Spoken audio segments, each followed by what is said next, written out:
Hello, in today's video we're looking at some of the most popular ways to roast coffee at home, and on a budget. You'd be surprised at how bad some of these can be, but keep watching because some of them can roast pretty good coffee at a very low price point. So let's get roasting.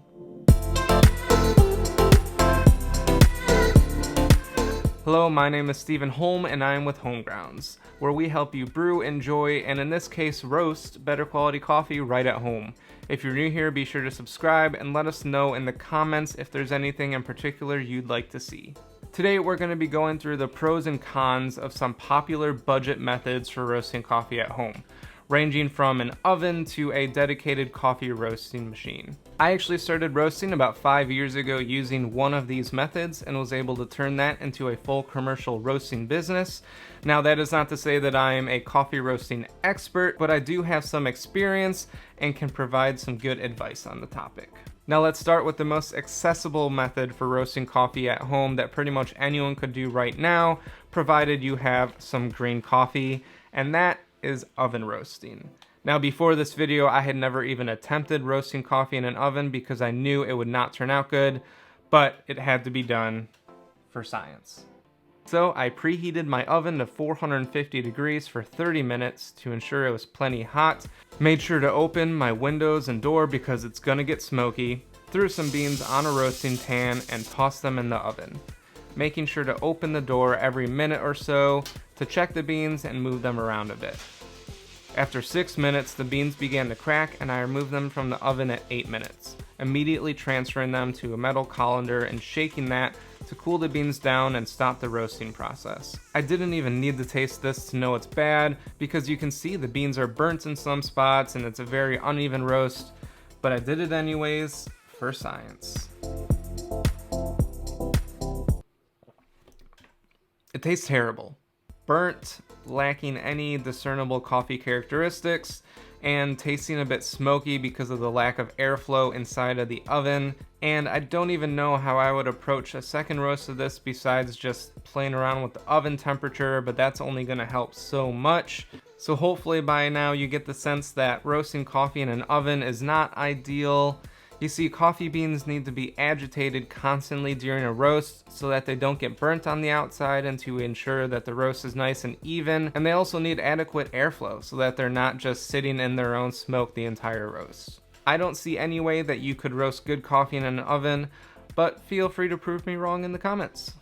Now we move just above the oven to the stovetop, where we should have more luck because we can move the beans around as they roast, and we'll have more adequate airflow not being trapped inside of that oven door. For this, you could use a normal skillet, but make sure it's one you're comfortable with potentially ruining because of the oils released in the roasting process, especially if you're roasting pretty dark. You could also use something that is pretty common in DIY home roasting, and that is a whirly pop popcorn popper. This is a nice step up because it has a lid and an agitation arm that you can rotate throughout the roast to prevent scorching.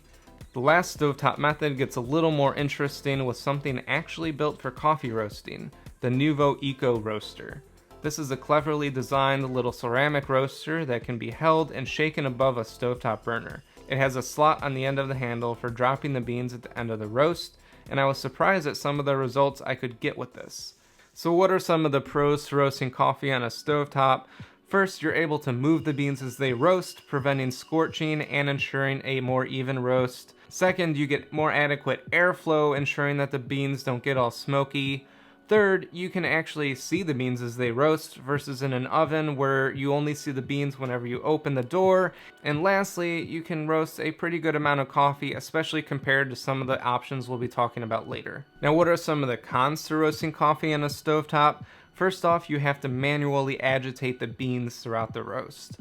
Now with something like the whirly popper, that's not as bad because you just have that little handle to rotate the arms.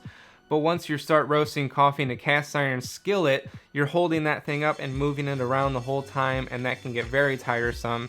And even with the Nuvo Eco, which is much smaller and lighter, my arms still hurt after 8 minutes of doing this constantly. And on top of that, it gets pretty hot, so I had to grab a towel to hold onto that handle the whole time. And it was just a pretty uncomfortable experience. Now, second, you also have minimal control over roast profiling. And that's common for all these budget methods. You don't have much control over your settings and how you can manipulate the roast. Now for the stovetop, you can adjust your burners, and that is nice, but replicating those for every roast is going to be a little difficult unless you have something like an electronic burner that you can adjust the temperature exact.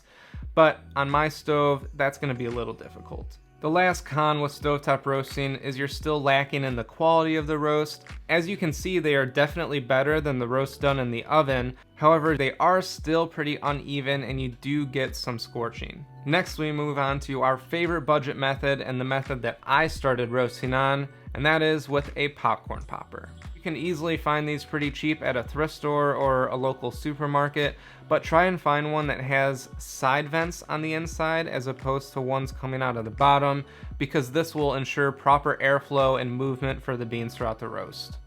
For this method, simply pour the beans into the popcorn popper, making sure that you don't pour too many, causing the beans to not move at all, and just let it go. Once you're done roasting, simply pour the beans into a metal colander and shake it around to cool down the beans and stop the roasting process. Now, pros to roasting coffee in a popcorn popper: since you're roasting with hot air, you're obviously getting sufficient airflow, but that air also ensures a very even roast. Another added benefit to roasting coffee in a popcorn popper is that you really only have control right away over your dose. So you just have to make sure that you're getting movement in the beans as soon as you dump them in. And using that, you actually get pretty good results just using a stock popcorn popper. However, one of the added benefits to this method is the DIY ability, or customizability. When I was roasting coffee on a popcorn popper, I actually had a little controller that varied the amount of power going to the roaster, so I could essentially adjust the heat and fan settings throughout the roast. But you can also do things like drill a hole in them and throw in a thermocouple and add an exhaust hood going to outside. And this is really the first time that you can make the roaster your own. Now, there are a couple downsides to roasting coffee with this method. First, it may be a little more difficult to achieve a darker roast just because of the air roasting. Second, you will have to roast smaller doses just because you can only fit so many beans in there and allow them to move throughout the roast to get sufficient airflow. For our last method, you could consider purchasing something that is a dedicated home coffee roasting machine. Kind of like this Fresh Roast SR540. Something like this, which we do have a full review for this roaster, I'll link the video right up here, gives you full control over things like heat settings, fan settings, and gives you a temperature readout. Now, this may not seem like a budget option, coming in at around $190, but with the amount of money that you can save over time by roasting coffee at home, this will pay for itself, and the amount of customizability that you have over a roast makes this pretty worth it. So that's it for ways to roast coffee at home on a budget. If you like this video, please give it a thumbs up, subscribe to our channel, and happy roasting.